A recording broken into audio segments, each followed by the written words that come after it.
Hai Healthy People, jumpa lagi bersama saya Dr. Regina Sembiring di Klinik Beta Channel YouTube. Dan kali ini kita akan membahas demam pada anak.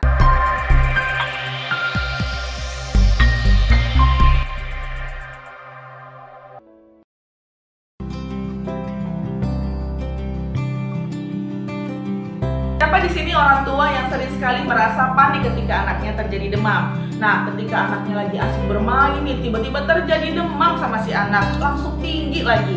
Terkadang orang tua juga sering panik nih, takutnya terjadi kejang ketika terjadi demam.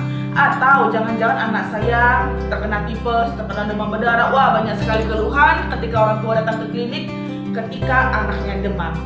Tapi sebenarnya apakah demam itu wajar? Tetapi sebagai orang tua kita juga perlu tahu nih bagaimana mengatasi demam pada anak sebelum kamu datang ke klinik. Demam pada anak itu wajar terjadi, tetapi ada beberapa faktor risiko penyebab terjadi demam.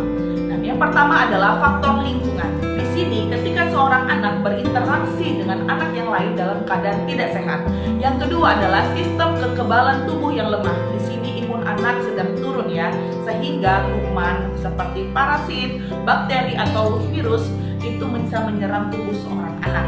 Yang ketiga adalah makanan atau minuman yang sedang terkontaminasi dengan bakteri dan itu dikonsumsi oleh anak sehingga anak bisa terjadi demam. Jadi penyebab demam itu ada dua. Yang pertama karena infeksi dan yang kedua bukan infeksi. Penyebab demam karena infeksi bisa disebabkan oleh virus, bakteri, atau parasit. Sementara yang bukan infeksi bisa diakibatkan oleh gangguan imunitas yang turun atau terjadi keganasan. Healthy people, ada beberapa penyakit yang demamnya sangat khas seperti demam berdarah, typhoid fever atau penyakit tipes, dan penyakit COVID. Nah, saya akan menjelaskan dari diagram yang saya tunjuk ini. Oke, dari diagram ini saya mau jelasin sedikit nih bagaimana pola demam akibat 3 penyakit ini.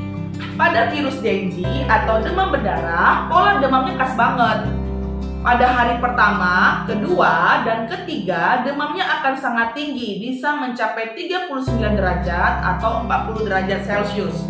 Namun pada hari keempat justru demamnya ini turun, bisa mencapai 36 derajat loh. Tapi hati-hati, justru di sini orang tua sering terkecoh sama demamnya. Demamnya udah mulai turun nih, berarti sudah mulai sembuh dong. Itu jelas salah ya Bapak Ibu. Pada fase ini si pasien sudah masuk ke tahap kritis. Dan bila pasien dapat pertolongan medis, ya maka di hari ke-7 demam mulai meninggi, tetapi pelan-pelan di hari ke-8 dan ke-9 sudah normal kembali.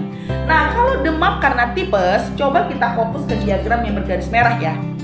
Pada penyakit tipes, awal demamnya seperti demam biasa, yaitu 38 derajat, tetapi di hari keempat justru semakin tinggi, bisa mencapai 39, dan bila tidak ditangani segera, maka semakin hari demam bisa semakin tinggi. Sementara untuk COVID, demam selalu stabil nih, antara 38 dan 39 derajat Celcius setiap harinya. Dan setelah hari ke-8, saat sudah meninggi imunnya, justru demam bisa turun ke arah yang normal. Lalu sebagai orang tua, ketika anak terjadi demam, apa yang harus kita lakukan? Ini poin yang paling penting yang healthy people harus tahu. Nah, ketika anak terjadi demam, yang pertama sekali harus kamu lakukan adalah istirahatkan anak terlebih dahulu. Pastikan anak tirah baring dengan keadaan nyaman. Gunakan kompres hangat bila demam tinggi. Nah, kenapa nih harus kompres hangat? Penjelasannya simple, karena kompres hangat bisa membuka pori-pori kulit sehingga bisa menurunkan suhu yang tinggi. Jangan membungkus anak dengan selimut tebal atau jaket. Berikan minum dengan pemantauan air minum. Air minum yang masuk harus bisa mengeluarkan buang air kecil setiap 3-4 jam sekali. Bila belum, berarti air minum yang diberikan masih kurang. Anak bisa jatuh ke dehidrasi akibat demam. Berikan obat dengan kandungan murni paracetamol. Berikan sesuai dosis yang sudah ditentukan.